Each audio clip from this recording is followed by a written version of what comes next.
From my point of view as not a believer, but an entertainer of time wave theory, is life has become this weird confirming spectacle. As I watch everything go on, I'm asking questions nobody else, I think, could hardly imagine. Like, is the reason her dress is cut that way because she is an echo of Franklin the Fat's wife, Angelina? And similar quasi-schizoid ruminations in which what I'm always trying to do is see the echoes.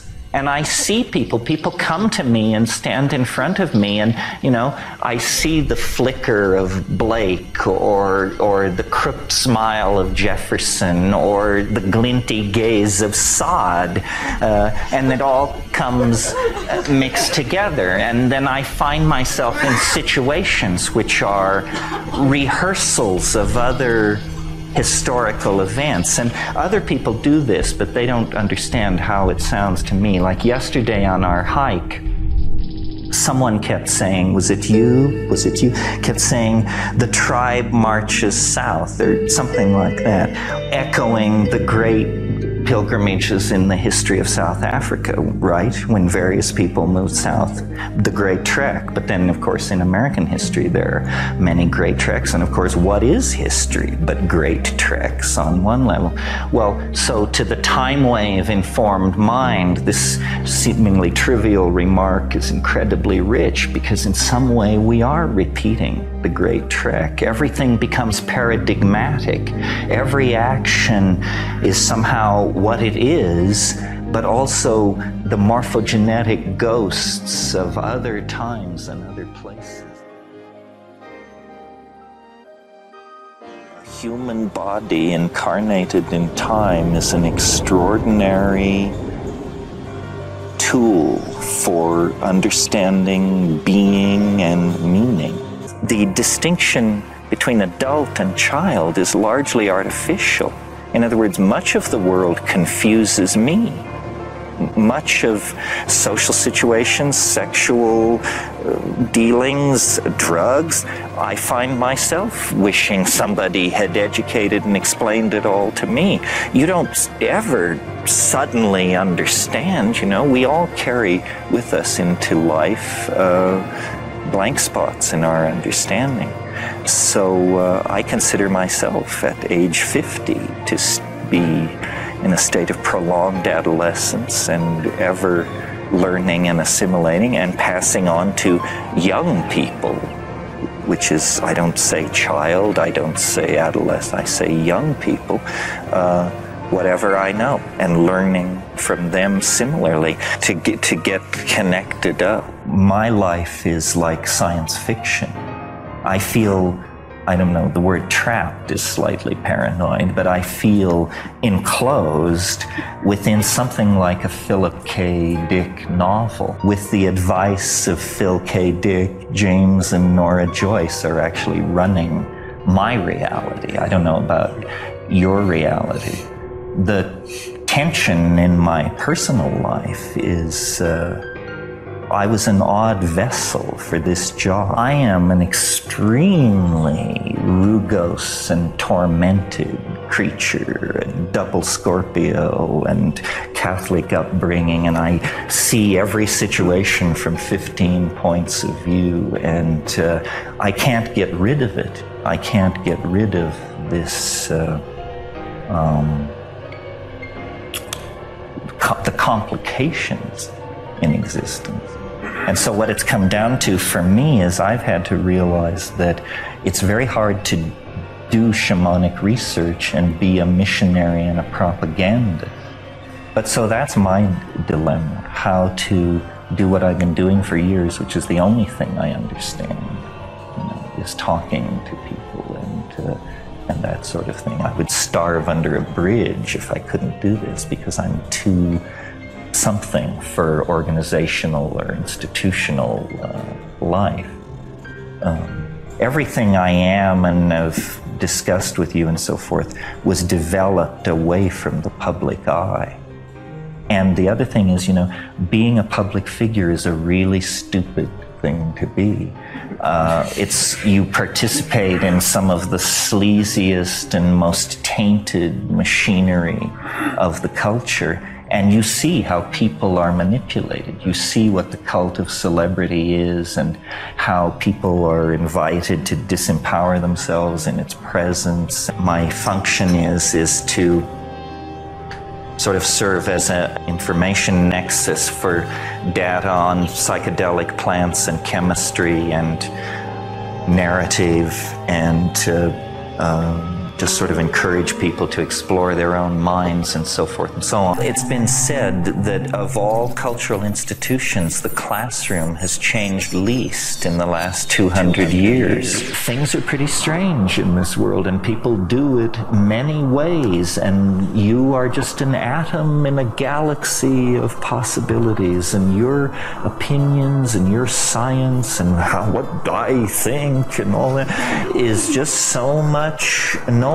in a very complex and busy world. And it's that same humbling perception, I think, that comes out of psychedelics. It just shows you, you're very parochial. This thing for which we take such responsibility, called human history, is actually not our fault. That it had to do with being caught in a kind of magnetic field in local space that propelled genetic material toward novelty. In other words, human history is not the record of human decisions, efforts, so forth and so on. Human history is the record of the imprint upon human beings of something else's plans, dreams, hopes, and intentionality.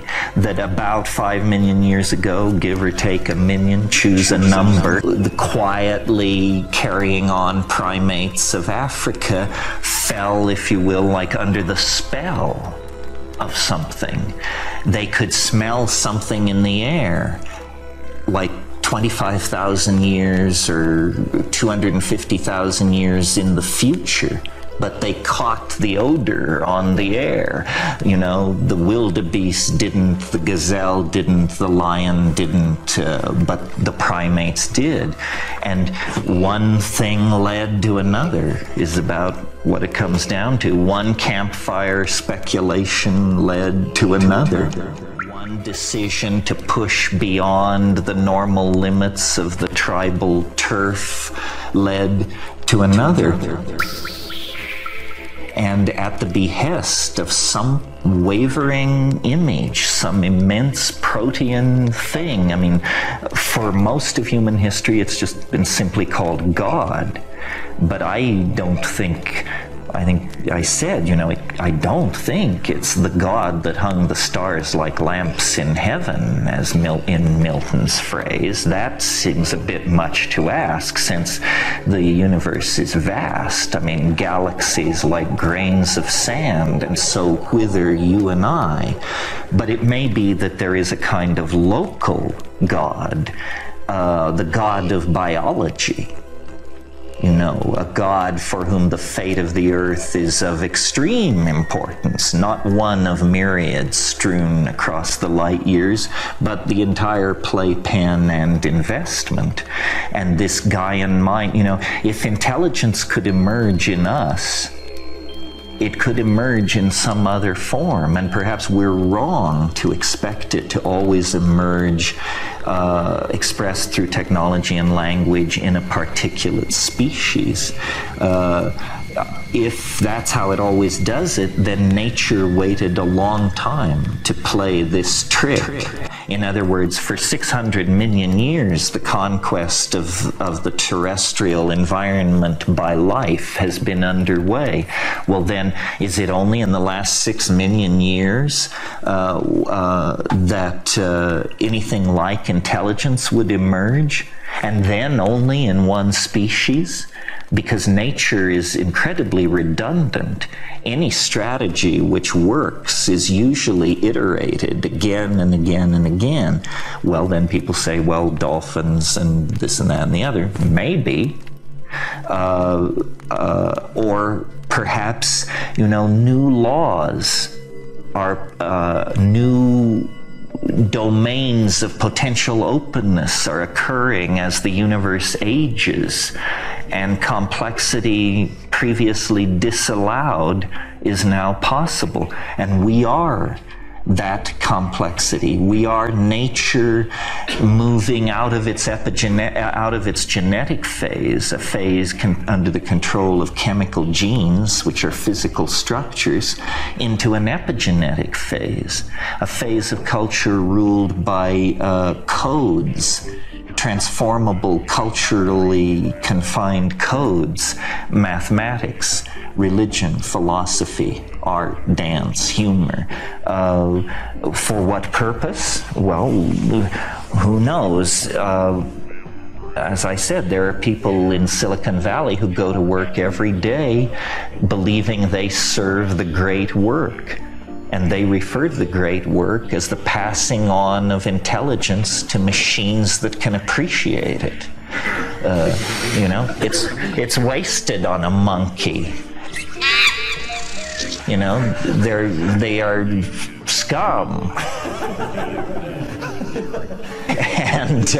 But machines will appreciate it. Well, I don't know whether that's where it's going. I think it's more like a meltdown, that intelligence will always have the stamp of humanness on it wherever it now goes, this particular branch of intelligence.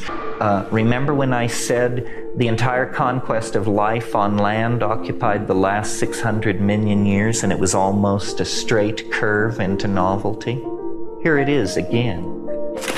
You see, because the time wave is a fractal, it has resonances at many levels.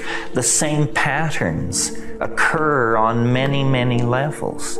This is an opportunity or a way of offering an explanation for such puzzling phenomena as fads and fashions. If suddenly we're all putting claws on our bathtub legs, clearly something has happened in the mass mind. Well, according to this theory, we're in resonance with some historical period in the past where clawed bathtubs made perfect sense. So as, I've gotten this down to an aphorism, which is, Rome falls 9 times an hour. And your job as you clean up in the kitchen and fold your socks and go to your job is to feel every time it falls.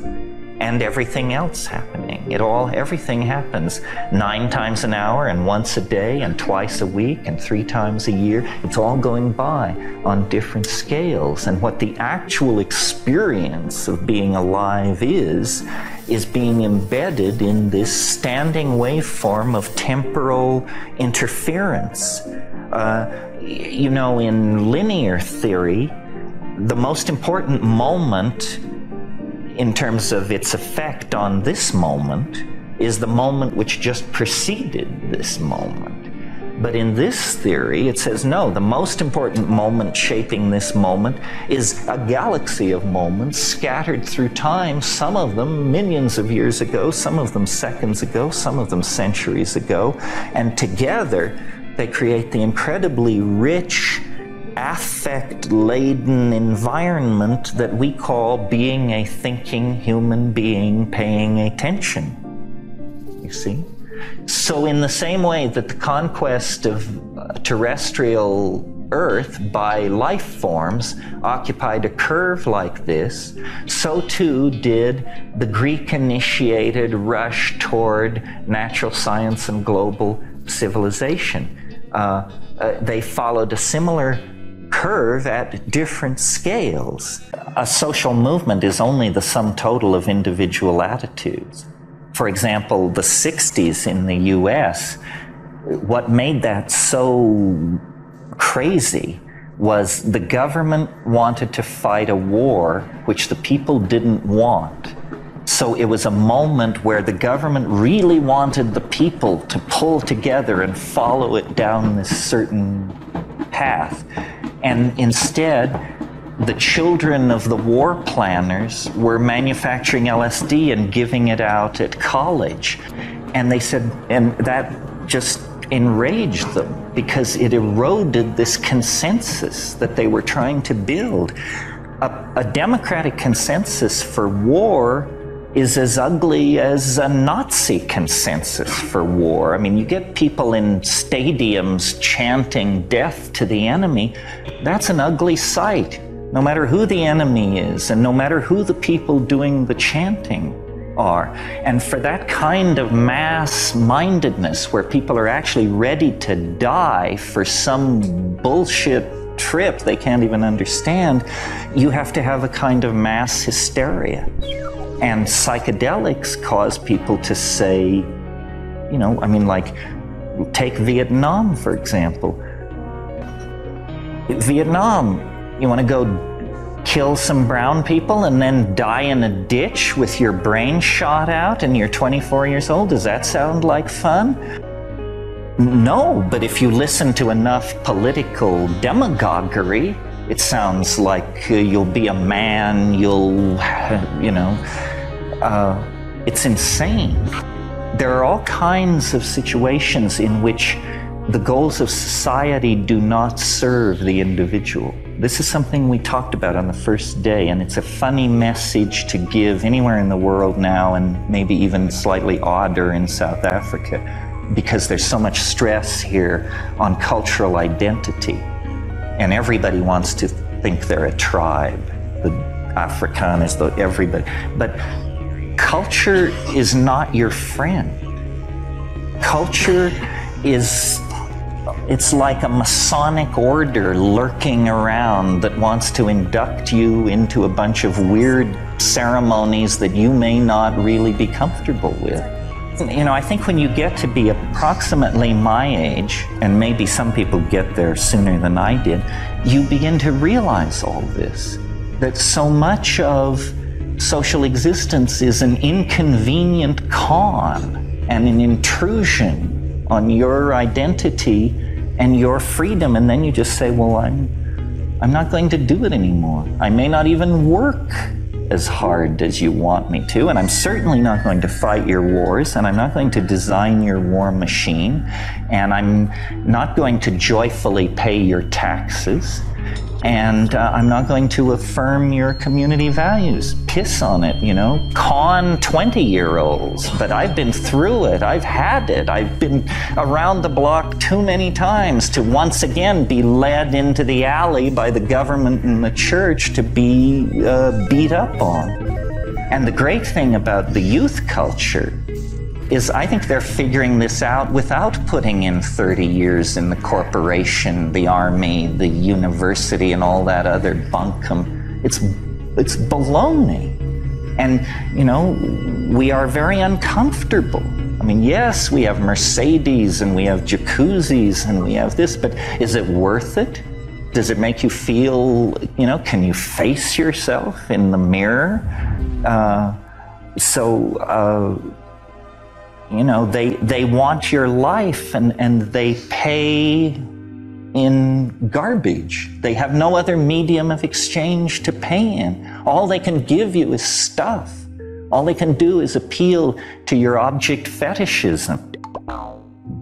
And of course, it is completely unsatisfying. The number of suicides, divorces, so forth and so on are testament to the fact that that cultural style is completely bankrupt. One thing we need to do is, by strongly rejecting it, you know, I was thinking, I don't know if I said this to you, I can't remember what I think in my room and what I say to you guys, but I was thinking this thing recently somewhere about how the smarter you are, the funnier it seems. It's almost an index of intelligence. The level of hilarity you perceive in the situation. People who have the right idea can hardly keep from giggling aloud as they walk around doing their daily business. And I think if you correctly assimilate the time wave, you will laugh aloud. You know, you will laugh aloud. Just as Oscar Wilde said, Oscar Wilde said you'd have to have a heart of stone to not have laughed aloud when you heard of the death of little Nell. You see, people say, well, but the world is in a terrible situation. Well, it is and it isn't. I mean, and in the first place, what can you do about it? One thing that really impresses me is how immune to noticing change people are. There has been enormous change in this world in the last 10 years. The whole Soviet Union thing, which basically was the threat of thermonuclear war on every man, woman, and child on the planet. I grew up with it. We thought we would live with it to eternity. It disappeared, and nobody basically even gave a shit or could bother to write an article analyzing what happened. You people have an amazing capacity for being sanguine. I mean, the number of people who have told me, well, you know, nothing's really changed. It's all been sort of, really? Great! If you can pull this kind of stuff off and walk around telling yourself nothing has really changed, that's pretty good protection against panic and hysteria, I would think. But if every society could change as much as you have in the past 10 years and walk around telling visitors, well, you know, it's really business as usual, they just sort of twiddled the players, an astonishing assertion. And I have Russian friends who come and visit me, and I want to know about Yeltsin and Zhirinovsky and this and that. And they say, well, you know, it's just really, it hasn't changed much. It's same old, same old. I saw graffiti once on a wall in Colombia, and it said, it had a picture of the mushroom, and it said in Spanish, without this, you are not yourself. You know, accepting that idea would change our relationship to the whole question of drugs, because we're told, you know, unintoxicated, unstoned, as you stand here, you are somehow the beloved of the Almighty. Loaded, you are somehow the scourge of the earth. Well, this would play with those categories and give us a different relationship to what we call intoxication. We're over time. It's fascinating. On the other hand, we have days of this ahead of us, and I'm usually available in the bar in the evenings and the mornings. Thank you for your attention to all of this. Thank you. Meanwhile, back at the ranch, it's total chaos. And what governments do is manage chaos by telling everybody it's okay, watch TV. Here we spent $500 million to make a movie for you about flying saucers. Now watch it, now talk about it, now think about it, leave us alone. You know, people are being drugged, entertained, lied to, delayed, deferred, misdirected, propagandized, used, abused. But nobody has a clue as to where we're going. Meanwhile, there's this inner dynamic to things. Guys with ponytails just keep inventing weird stuff and handing it out on the internet.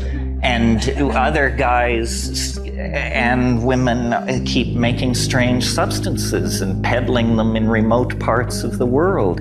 And people keep making strange music and dancing and subverting. And this is where the dynamic will come from. Anybody who says they have a plan at this point is just standing in the way. The plan will emerge out of the youth culture, out of the dynamic of the situation. Because the shaman's concern is the care of the community, not the making of money or the promoting of a given class or something like that, but the care of the community. And we have immense power.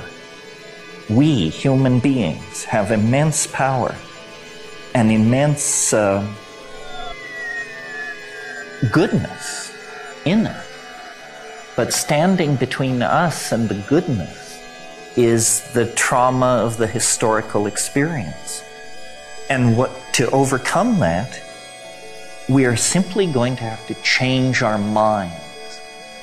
It's the hardest thing to change minds. And you can do it sometimes with rational argument on some small area. Like if I spend 9 hours, maybe I can convince you to switch your medical plan or something. But that's not what we're talking about. We're talking about changing our attitude toward what it is to be a human being on this planet. And the only thing I've seen that works fast enough, because if we had 1,000 years, you know, we could hold weekends and do things and slowly, but we don't have that kind of time. So what works is chemical intervention, shamanic intervention, aboriginal intervention on modern pathology. The modern mind has served its purpose. As a raft, it has carried us across the wide, swift-running river of history. And now it should be abandoned. It's become toxic. It doesn't serve anymore. The I Ching says, after an exceptional effort, ordinary conditions should be restored as quickly as possible.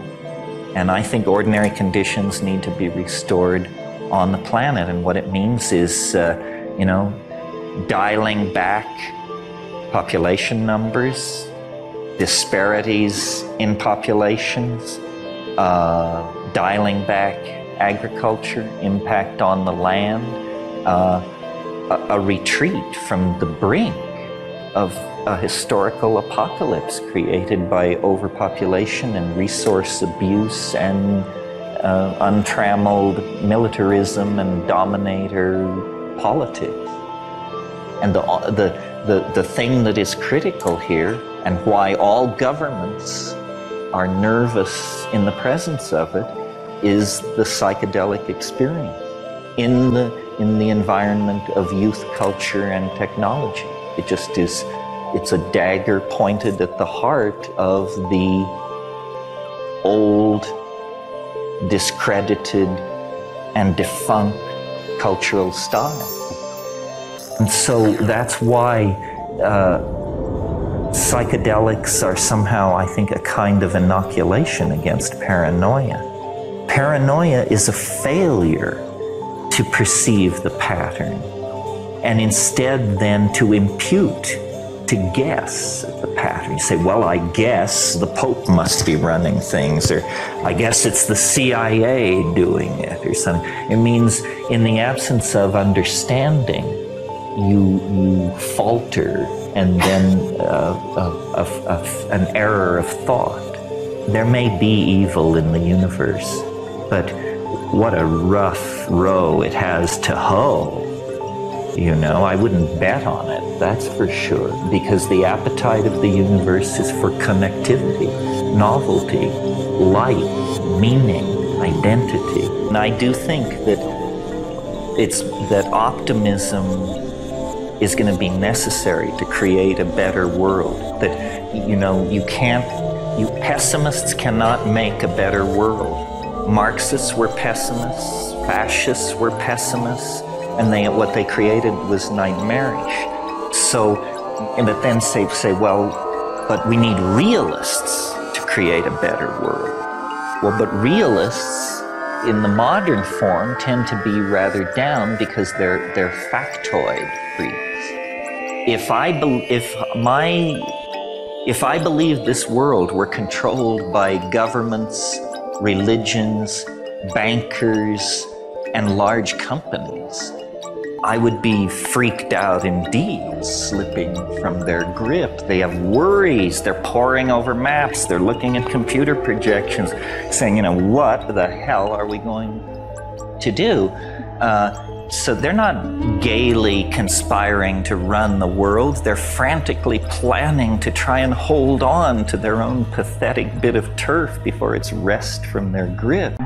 In seeking, admittedly as a propagandist, for ways in which I could make the psychedelic experience palatable to the intellectual establishment, I've tried to look at ways that it might have influenced us or contributed to our situation that would appeal to the theater of rational discourse. It's about a primate, poor and of humble origins, who sets out on a great adventure, and along the way there are many pitfalls and there are helpers and hindrances, and finally the great pearl of consciousness is attained and the little primate is vindicated, and so forth and so on. So all evolutionary theory is narrative of this cheerful sort. The human relationship to the grasslands, the mushroom, the cattle began slowly 7 or 8 million years ago, and there was a vectoring of factors together over millions of years, so that by 100,000 years ago, which is my date, but you have nomadic pastoralism. You actually have domesticated cattle, human beings domesticating cattle, living with them in the grassland, in a desert round, in a situation of established tradition and cultural value. Psilocybin measurably increases visual acuity. If you take low doses of it, doses so low that you can't feel them, you do better on standard eye tests. This was demonstrated by Roland Fisher in the 70s. They had an apparatus in which there were 2 parallel bars, and by punching a button, you could signal when the 2 bars were no longer parallel. Consistently, people on low doses of psilocybin could detect this variation before control subjects. And Fisher said to me in his heavy Viennese accent, he said, "And so we see, my young friend, that here we have proof that through the use of the drug, we are getting a better picture of reality than if we leave it alone." Which he thought was a big ha-ha, you know, but which I took very seriously. Because the kind of visionary acuity that's being promoted there is edge detection, which is precisely a lion moving through the tall grass toward you. You get one chance to see it, and if you're dreaming or lose your edge, you're dinner. Similarly, a gazelle sneaking away through the bushes is trying to evade your peripheral vision. You get one shot. If you see it, you eat. If you don't, you don't. So imagine, I don't think you have to be a rocket scientist to see that if there was something lying around in the early proto-hominid environment that was like a pair of vegetable binoculars, and these people were hunters, that those who tolerated the psilocybin in the diet would have a measurable advantage over the non-psilocybin using individuals. Increase of visual acuity means greater hunting success. At the second level, psilocybin, like all alkaloids, CNS stimulators, central nervous system stimulators, creates what's called arousal. And arousal is something we're pretty familiar with. I mean, it's a double cappuccino. You're restless, your attention is on the environment, you're moving around, you can feel your body. And in highly sexed animals like primates, it means male erection consistently. Well, so then if you haven't had the good offices of the Church of England and 10,000 years of religion shoved down your throat, usually erection leads to what anthropologists without a trace of humor call increased instance of copulation, which, again, you don't have to be a rocket scientist to see that increased instance of copulation will lead to increased instance of pregnancy. It's promoting a higher birth rate through a slightly higher sexing of and it's not a problem because the very same people who are having more children seem miraculously to be having better luck hunting because they are seeing better in the field. So they can support the added burden of another child in the course of the lifespan. Well, do the demographic mathematics and you see then that those individuals reluctant to admit psilocybin into their diet would begin to be outbred because their neighbors are having more children than they are and raising them to sexual maturity, which is the name of the game in evolutionary theory, get your offspring to sexual maturity. So there would be a tendency to outbreed the non-psilocybin using members of the population. This sexual stage has raises many interesting issues because one of our big problems politically as a species, I'm sure I don't have to tell you, is gender conflicts and the fact that we're not utilizing the female portion of our population, its creativity, its integrity, and so forth, has been through cultural factors messed with and suppressed and all that. So this theory has something to say about this as follows. All primates tend to form male dominance hierarchies. And this simply means that the hard-bodied, long-fanged young males are in charge. They control the females, they control the food supply, they control the elderly, the young, the ill, the homosexual, the handicapped. Everybody is under the thumb of the alpha male and his henchmen in primate land. And that's how it is as we sit here. I mean, we have a bunch of fancy rhetoric and so forth and so on, but basically our world is ruled by mafias run by middle-aged fat guys who have very evil friends who carry out their orders.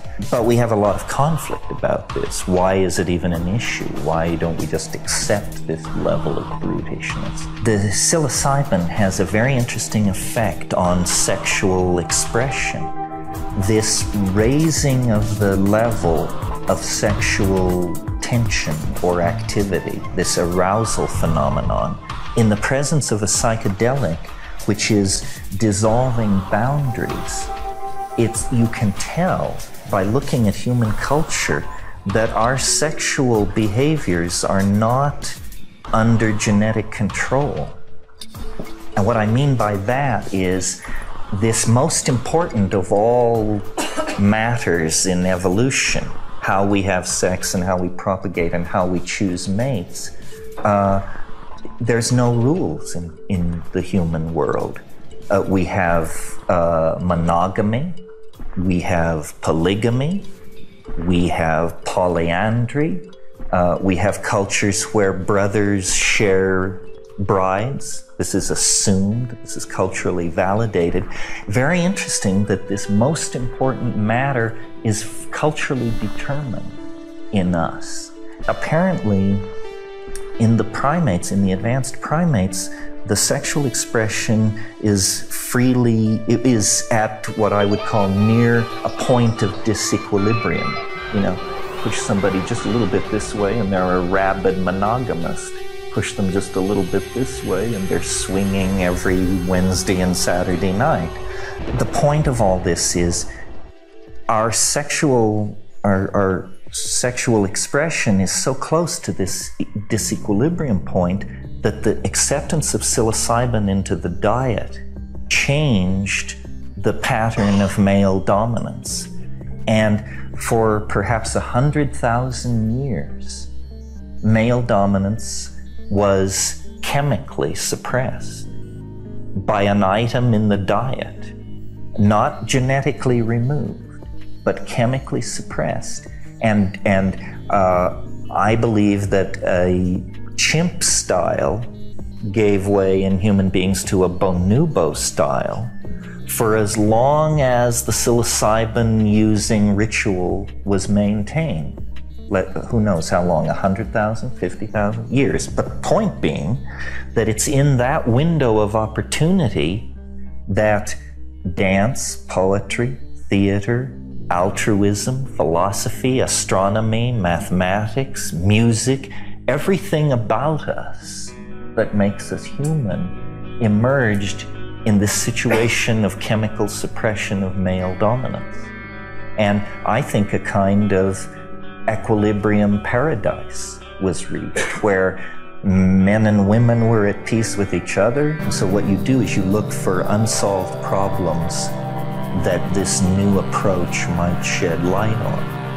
And the number of unsolved problems is not great at this point, maybe a dozen or so, and I could think of 5 of them. But one of them is the origin of consciousness. You know, what happened here? I mean, this planet had been producing chipmunks and birds of paradise and ant colonies cheerfully for hundreds of millions of years without this left-wing swerve into tool-building cognitive systems, energy release, and so forth and so on.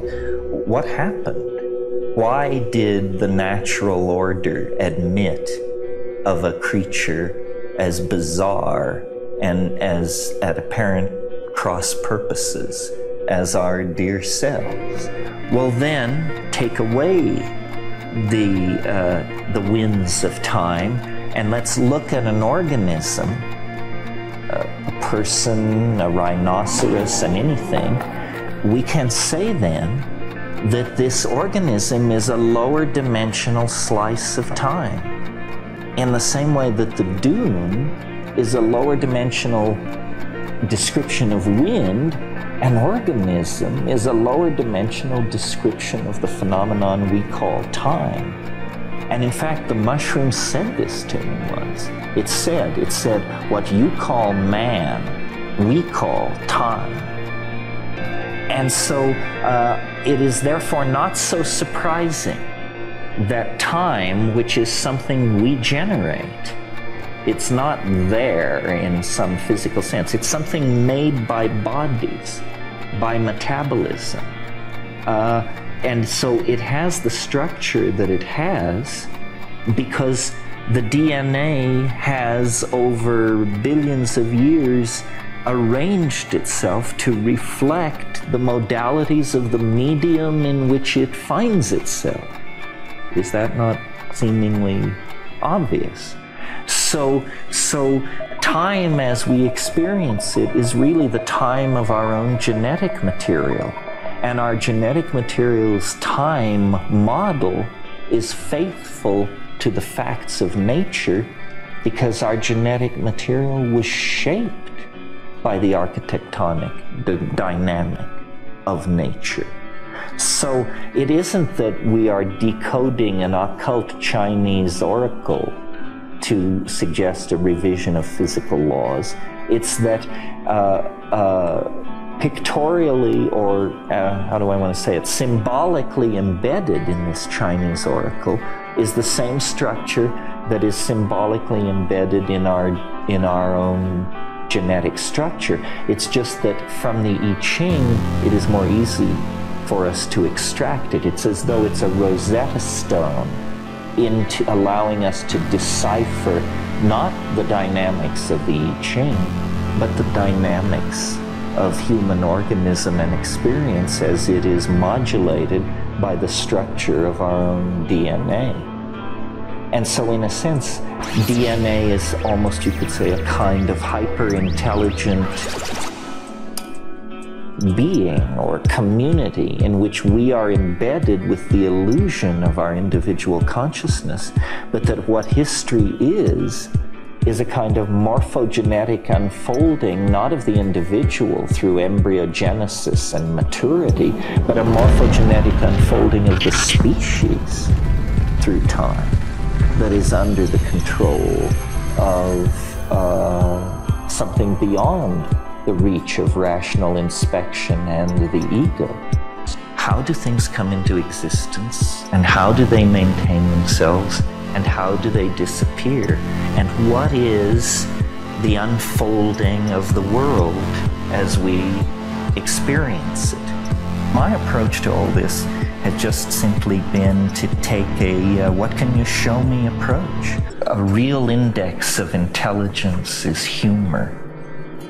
You know, it requires great affection for people and the world and the act of being, a forgivingness and a bemusement. The sure sign of the fanatic is an absence of humor or self-distancing. What is the human relationship to language, and is language hardwired, and how old is it?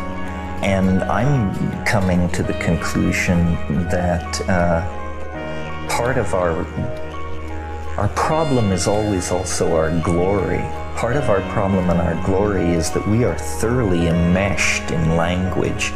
We are infected by a language virus big time. It's been difficult to think about this problem because in ordinary English, no distinction is made between language and speech, and that language is something very old. Bees do it, ants do it, certainly all social primates do it. Language, it's very old, and it's gestural, pheromonal, situational, always haunted by ambiguity, always open to misinterpretation.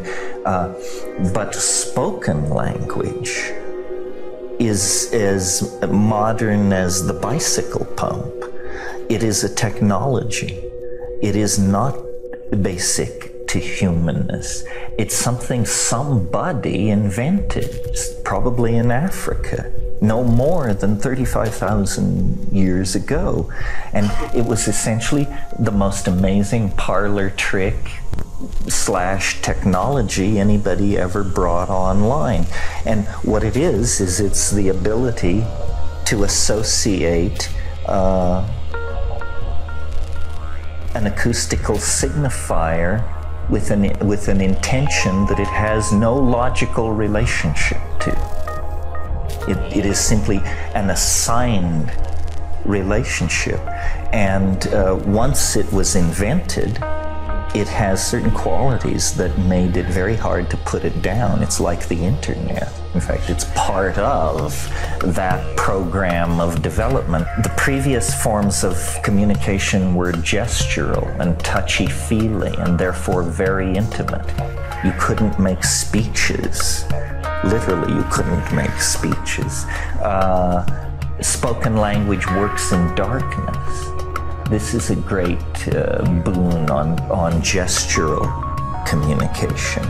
Apparently the rules, the syntactical rules used to organize thinking, which were very old and as Chomsky has shown do have roots in genetics, they can just as easily be used to organize acoustical modalities as neurological modalities. In other words, grammar was a control system for thought, but since it can be a control system for any serialized population of wave mechanical phenomena, it can also work for spoken speech. And so we'd find you had grammar before you had spoken speech. The grammar was already there, and the spoken speech just ran along the runnels previously reserved for thought. All of this probably under the perturbation of psychedelic chemicals back in the climax Saharan grassland of the high Paleolithic. The world is made of language, and energy follows attention. So, you know, politicians, advertising mavens, people like this know how to sculpt expectation into self-fulfilling prophecy. And, you know, essentially we're living inside a collective hallucination called the cultural vision. And it's sustained by languages and ideologies, and it has its own inner dynamic that's completely incomprehensible to anyone outside of it, and makes perfect sense to everyone inside of it. So for instance, you know, flashback to the 14th century, trying animals for murder and shaving your head and wearing starched wigs and believing that God was in his heaven and the Pope was in Rome. This all made perfect sense to people. It was a cultural hallucination of some sort. Where the problem has come, and it's come with increasing frequency since the invention of civilization, is the cultural illusion is fine until someone comes who isn't sharing the hallucination, and they carry with them cognitive dissonance. And in early civilizations, it was probably traders. You know, you had these folks over here at and they all were living in one hallucination, and somebody here at Eridu had it. But then these guys would come who didn't have, it wasn't working in their heads like it was for everybody else. But they were necessary because they brought dope, basically, and news and dope. In other words, commodities and information. Now in the modern world, what we have is not a culture, but a megaculture, where these balkanized epistemologies, like over here people are practicing voodoo, over here they're practicing quantum physics, and here Mormonism, these are balkanized epistemologies, are all trying to coexist with each other under a meta-framework of democratic liberalism. And these memes are furiously competing. Almost all of them, whatever their apparent freight, are creatures of one dimension or two dimensions. The psychedelic meme seems to be different because it doesn't, it proceeds from an experience, not an ideological or doctrinal position, but an experience that is as easily accessed by the critic as the believer. This is unique. You know, if you're not a Mormon, you can't touch the heart of Mormonism. If you're not a Scientologist, you can't touch the heart of Scientology. If you're a critic of psychedelics and you have the guts, you can certainly touch the heart of psychedelic. You simply have to bolt down the 5 dried grams and shut up, and it will overtake you. So in terms of power in the social milieu, this meme has enormous power. It seems to be, it's like a religion with a God that is alive. So there is no need to mediate it through a priesthood, no need to have exegesis, no sacred book is necessary. Maria Sabina says the mushroom is the book, and she was illiterate, but she swore that on mushrooms she read from a book. The psilocybin did was it changed the behavior of human beings, and consequently the way in which they met the natural selective processes in the environment was different. In other words, you could almost say they became a different creature through chemical modification, and that pushed them in a different direction. As to whether or not I dreamed this up on the natch or through the inspiration of psilocybin, I don't think I do much on the natch, actually. It's sort of hard for me to separate it out. I mean, these ideas come. You know, my relationship to ideas is entirely, I view them as something exterior to myself. I don't make them up. I hunt them. I encounter them. My image this is just my image of the good psychedelic traveler. It's the image of a fisherman. And what you do in taking the psychedelic, it's the equivalent of rowing out on a dark ocean with your nets. And then you let your nets down, and then you wait. And that's a beautiful experience, to be alone on the moonlit sea with your nets spread. If nothing more than that comes of it, it's worth the trip.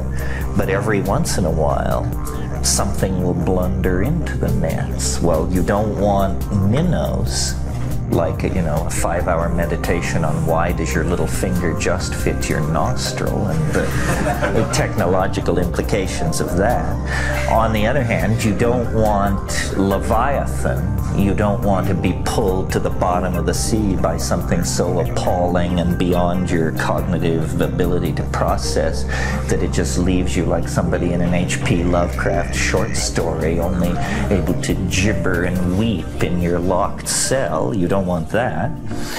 I mean, I'm very aware of this possibility. I know that if I took mushrooms, well, like in my home in Hawaii is a perfect example. If I took mushrooms every day or every other day, that within a very short time, I could become completely incomprehensible to other human beings. I mean, I could become the monk on Cold Mountain. So could you.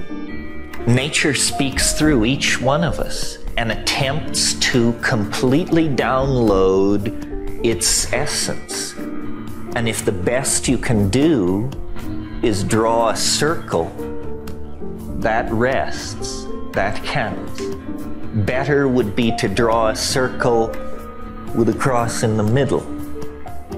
Better still, and you see where I'm leading, in other words, the more complex the totality symbol you can generate, the truer it is in some sense. So we could say that Newton's physics is a totality symbol generated out of his psyche, and in fact truly reflects the movement of the planets and the stars. So one way of thinking of the time wave is it's simply a complex totality symbol generated out of a spectacularly peculiar individuation process that was triggered by psychedelic experimentation. The time wave is my best trick, and it's entirely mine. In other words, it's entirely the mushrooms, but it all came down through me. And it has many peculiar implications, but one thing nobody seems to have ever noticed is that it has really peculiar implications for the person who discovers it. Because it's sort of like, you know, Madame Curie was killed by radium because she discovered it, and in the act of discovering it was so involved with it that it took her life. Well, this isn't quite that simple, but to be the discoverer of the time wave, if it's true, is a very strange position to be in. Well, so then what I had at that point was about an 8-foot-long piece of graph paper covered by very fine lines in 8 colors on 3 levels with tiny crab-like labeling and hexagrams and this thing, which I used to carry around. And I would corner people in fast food restaurants, and I could take hold of roomfuls of people and basically hold them prisoner in a much less gentle way than I'm doing to you now. And you know, my friends were having meetings on the subject of what is to be done. Because I would unroll this thing in front of people with a broad smile and say, you want to see a map of time? You want to see the future history of the world, the fall of Atlantis, Lincoln's hiccup? Here it is. And you know, and I still have this thing. It's very interesting. The way I decided the end point was I had a notion of the last 2,000 years of history of where the novelty was. In other words, I had a theory of history. I felt that the most novel periods were the 20th century, it seems obvious, the Renaissance, the sciences, technologies, colonization, exploration. I'm not saying it's good or bad, I'm just saying that that was where the novelty breakthrough, another one came. And the other one was Plato's Athens, ancient Greece. Get this, there was a moment around 533 BC when Plato, Aristotle, Lao Tzu, Mencius, Ezekiel, Mahavira, the Jain prophet in India, and several other lesser luminaries could have all sat down and hoisted a beer together. In other words, they were all alive in this one moment. Anyway, you get the idea. There was this incredible clustering of brilliance, and it falls, I said that also has to fall in a novelty trough. So with just those 3 points, the 20th century, the Italian Renaissance, and 535 BC, I searched the wave. And then when I got a good fit, I would look at other things. The fall of Rome, the rise of the Maya, just other things, with the idea that finer and finer things would be fitted when I got the right fit. And finally I got a fit so right that I could go right down to political events weeks old, and it all seemed to fit. So then I said, okay, this is, in my humble opinion, the best fit. And then I rushed to see where the end point was. Of course, anyone would. That was the big question. So now we've got the best fit. Now the biggest secret of all time will now be revealed by simply looking at the end of the wave. And it said, December 21st, 2012. Well, then it was pointed out to me that this is the end date of the 5,336-year calendrical round of the Maya, to the day. So then that was very it's hard to know what to make of something like that. The only thing I share in common with the Maya is that we both use mushrooms. They did, I do. So then it raises a question almost of preposterous dimensions. It's like, if you take enough mushrooms, do you eventually get to a barcode which says, download the following message before December 21st, 2012 local calendar time? And then why? Is it possible that we are genetically very close to some new form of consciousness that would simply involve a 1 or 2 gene mutation that would swap out a certain amount of serotonin for a more efficient neurotransmitter? Because, in the course of my business, first of all, I pay a lot of attention to my own mind, but then I talk to a lot of people. And every once in a while I'll get somebody who says, well, I understand everything you're saying, and I've never taken a psychedelic drug, but I see things and I know things. And at first I was just sort of gently dismiss these people. But I think that it's very hard to know what someone else's internal horizon of transcendence is like. I mean, for instance, do you think your thoughts or do you see your thoughts? And what percentage would you say of your thoughts you see or you think? And are those who think their thoughts different from those who see their thoughts? Chemically different? Genetically different? One of the things that's so fascinating about ayahuasca is when you go to the Aboriginal setting and you take it with the people, they sing. That's their thing to do on it. They sing. And the pattern of the ritual, which isn't much of a ritual, is basically they sing, and then when they're tired of singing, there's like a break, and people go out and take a leak, and people smoke cigarettes, and then they start singing again. And in the course of these breaks, you'll hear people say of the song, that's what they always talk about, is the song, and somebody will say something, well, I liked the olive drab part with the silver piping, But I thought that the use of yellow with magenta in a coda like that was completely inappropriate. You think, this is a critique of a song? And then as you spend time with it and you realize that the sound is not the point. The sound is an artifact of a technology for making visual modalities. And that what these people are doing is some kind of pictorial telepathy. They are creating and amusing each other with hallucinations that they acoustically generate and adjust for each other's amusement. And you can do it.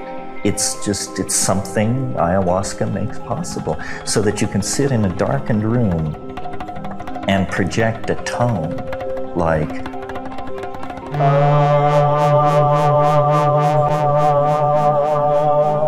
and slowly this blue ribbon will descend approximately to a foot wide and 10 feet in front of you.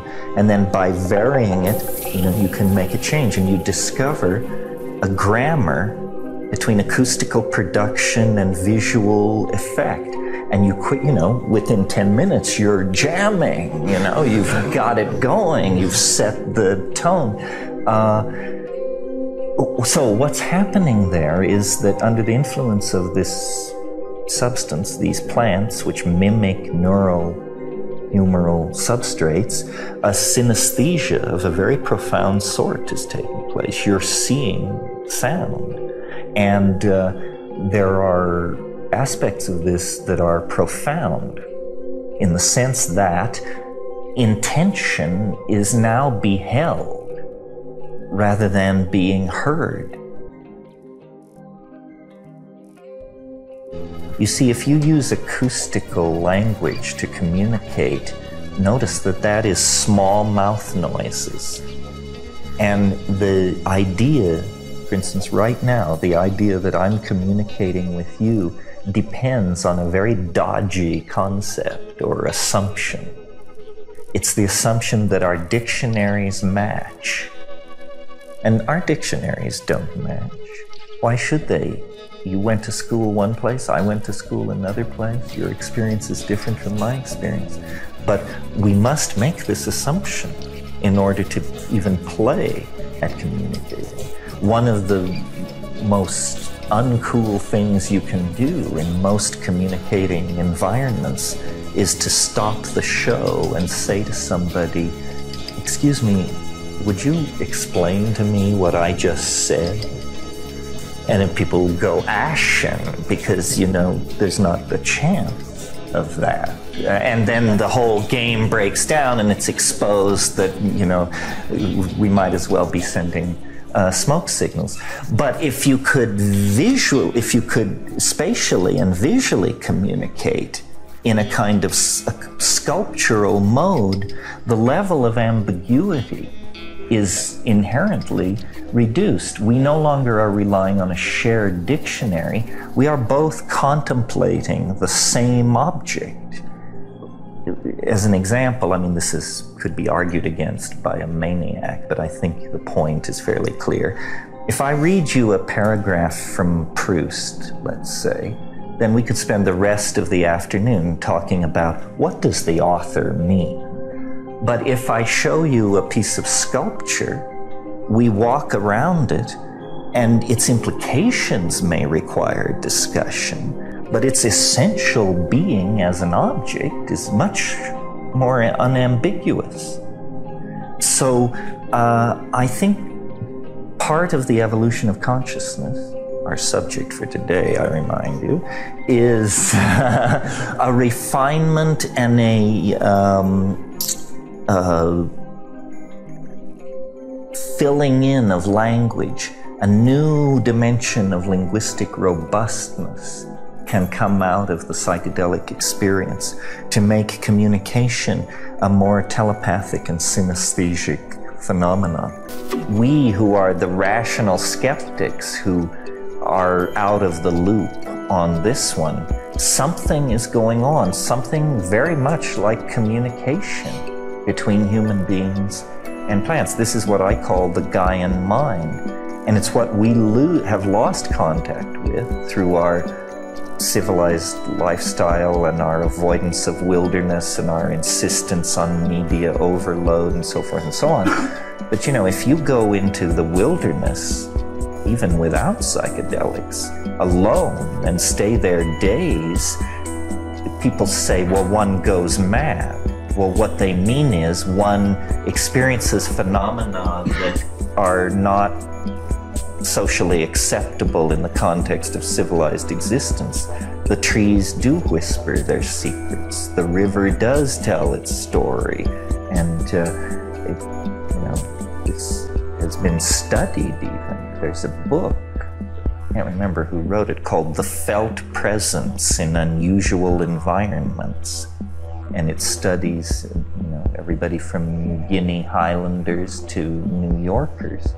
And this is something that happens to human beings in unfamiliar environments, a hackle-raising sense of a presence that can then lead on to an episode of communication. As long as we have civilization, we will have psychochemistry from here on out.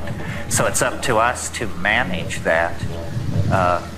One way of managing it, I think, is to exhibit enough sense to come in out of the rain. So why don't we?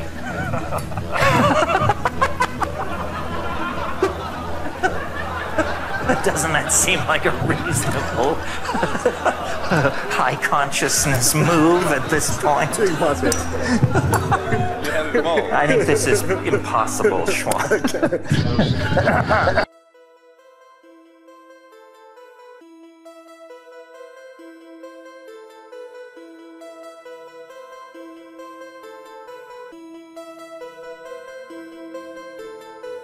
Creative dreaming in the presence of technology is a place where, haunted by genies, genies that will wrap you in the blanket of their mysterium and lead you forward. This has always been known. I mean, alchemy, interestingly, is about, of all the traditions of the West, it maintains a kind of shamanic connection. The alchemist, the artificer, is aided by demons, D-E-A-M-O-N-S, the demons of artifice, Blake called them. And they teach you how to make things. But, as was discussed yesterday, is it a con? Whose agenda does it serve? They only teach you to make certain things which amuse their demon aesthetic. And so, our progress into the domain of techne has been at the behest of this unseen companion and its curious obsessions. But to make machines smaller, tighter, the Swiss have been at this for a while, but the best Pierre Cardin watch is gross beyond all imagining compared to nanotechnology. We need to build an environment where we can produce acoustical signals that we can see and play with in real time. And I've seen, and you probably have too, things somewhat like this. I've seen spaces that you could dance into and create a visual impression on a screen. In other words, a system of lasers is being interfered with by your body, and it's being uploaded into a complex hallucination-like piece of performance art. But I think we need to push on visual language. I think this is what these elf things want us to do. And that, you see, from an engineer's point of view, what we're talking about here is what's called bandwidth. And bandwidth is more and more the problem. Bandwidth is how fast you can move information between 2 points. And the more bandwidth you have, the more complicated and detailed the information you can move is. When I speak to you, this is one of the most inefficient forms of communication ever invented. We're going here at about 30 baud 30 to 40 baud. The baud rate means bits per second. A standard modem operates somewhere between 14,400 baud and 28,800 baud. An ISDN line is 5 times faster than the upper end of that. T1 is 10 times faster than that. Bandwidth allows depth of field, and communicating at 30 baud with an acoustical signal of small mouth noises is it's amazing that we can crawl onto the theater of discourse and claim to be communicating at all. And yet, notice, we have built a global civilization on small mouth noises and the consultation of local dictionaries.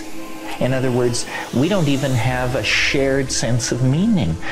When I talk and you listen, and you think you understand, the unspoken assumption is that your dictionary and mine is the same.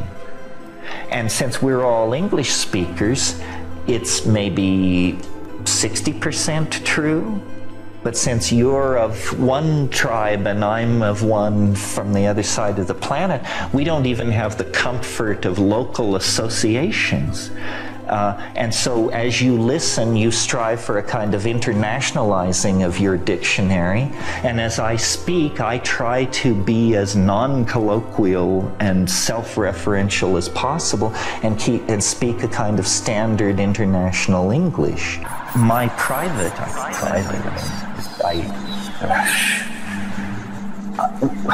with less willingness to argue it strenuously in front of straight people, I certainly agree with you that extraterrestrial intervention of some kind is possible.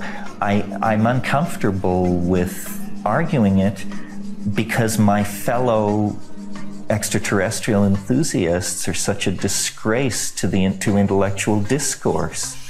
I mean, they're a bunch of squirrels, you know? And also, the extraterrestrials, they wish to champion these gray-faced proctologists from other star systems who pay house calls in the middle of the night. That's absurd. And it's also incredibly pedestrian. It's so like human beings. Real aliens are really alien.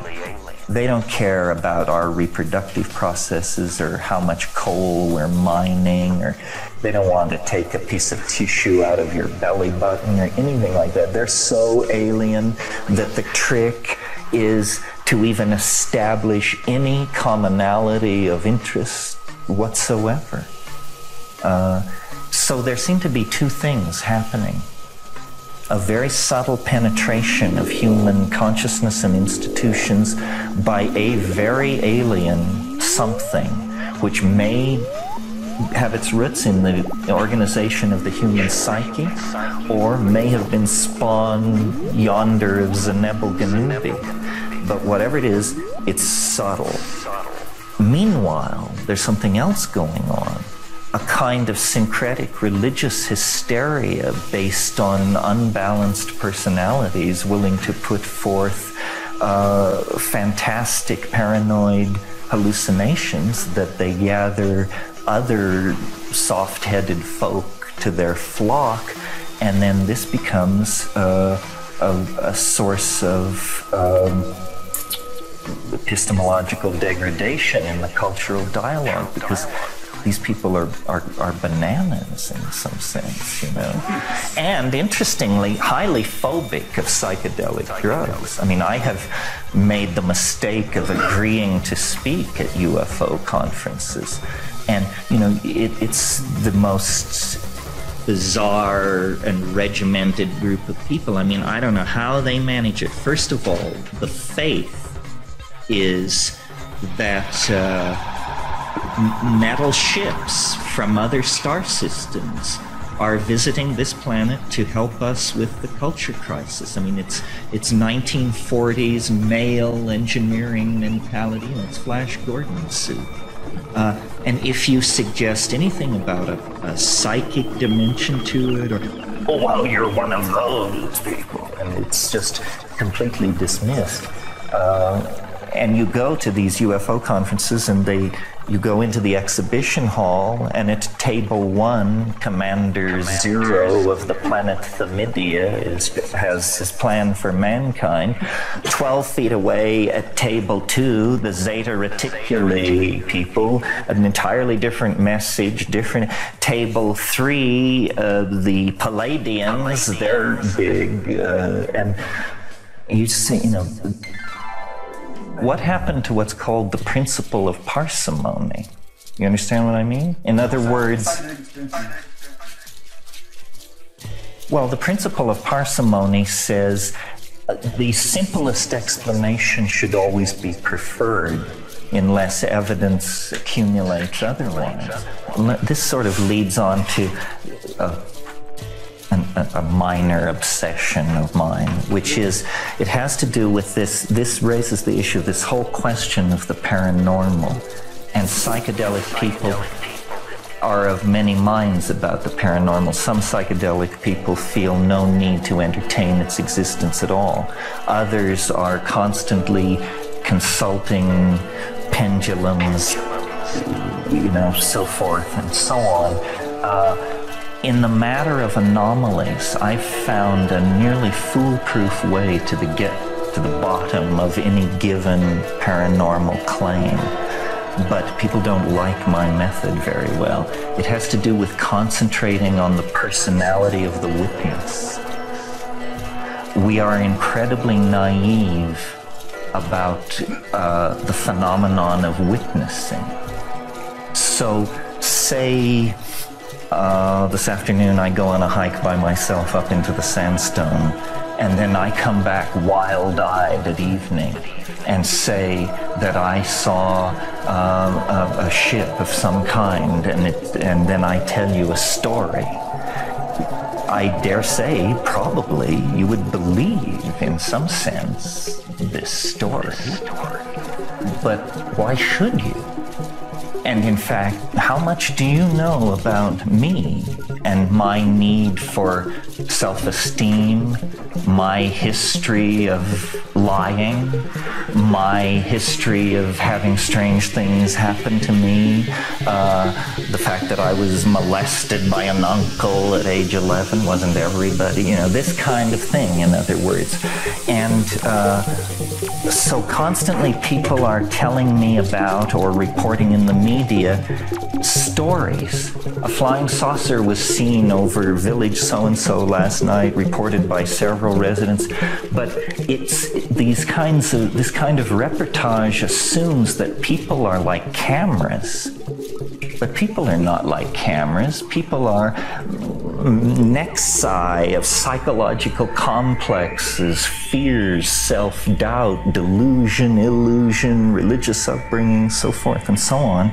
And I guess because I'm in a kind of a position where I can meet anybody in those places that I might care to, it's like you get to go behind the scenes. It's like going backstage at a rock and roll concert, Well, then what you discover is all of these people are incredibly grotesque and complicated and conflicted and bizarre.